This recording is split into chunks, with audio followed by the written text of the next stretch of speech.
I was born and raised in New York City, and both sides of my family are musical. And there's a lot of, on my mother's side, where my grandmother sang a lot of gospel music. And she knew all the blues tunes, but she was mostly sang, as a young girl in the church.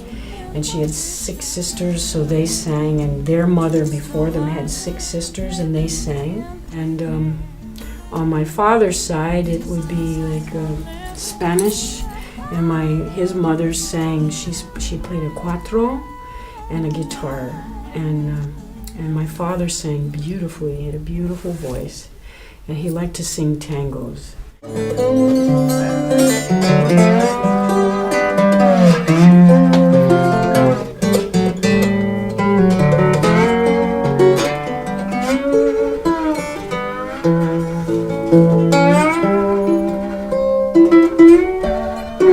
When I met Tim,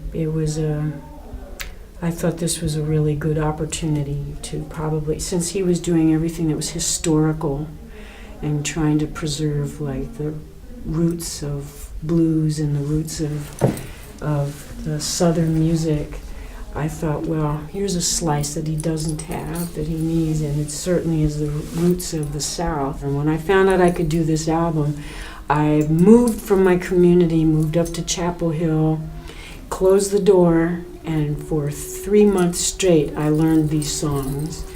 And went back to Tim, knocked on the door. I said, I want to make an album, and he just turned on the microphones, and there it was. And that's how it started. And I left the girls, and I started getting work right away, and then it just went, and so I became homeless, and I lost everything I had. People were coming to my house to get the furniture, and so then a friend of mine in Seattle, Washington, called me, said, come on out here. You can stay here until you get up on your feet. And so I did. I moved to Seattle, Washington. As soon as I hit Seattle, Dixie Frog came and just grabbed all of us music makers and started, they made a compilation, and the next thing you know, they re-released my first album, and then we were all touring, and then they put the funding underneath the second album, and so I've been touring with that, and now my third album will be recorded in France. Yes. So that's how this is all connected.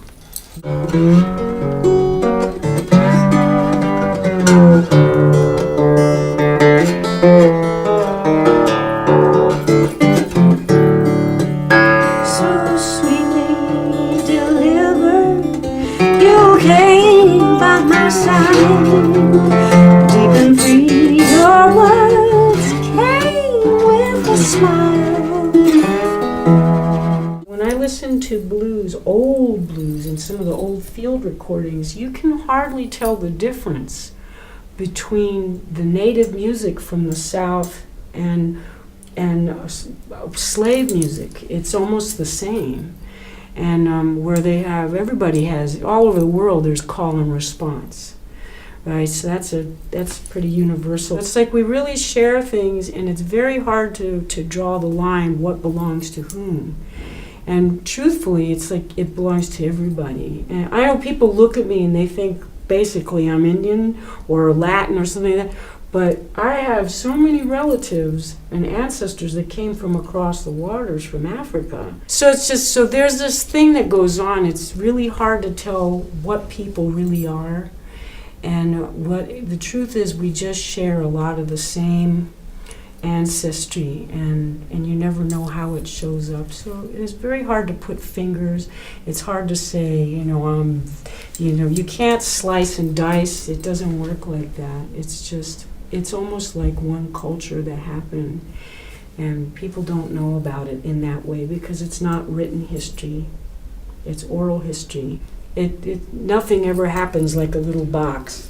You can't do that. It doesn't work like that. People come together and they make love during war, and that's that, and babies are born.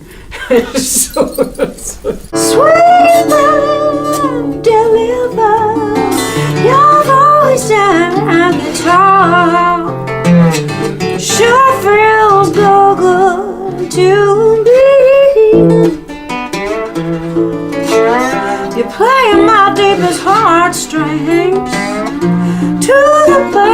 yearn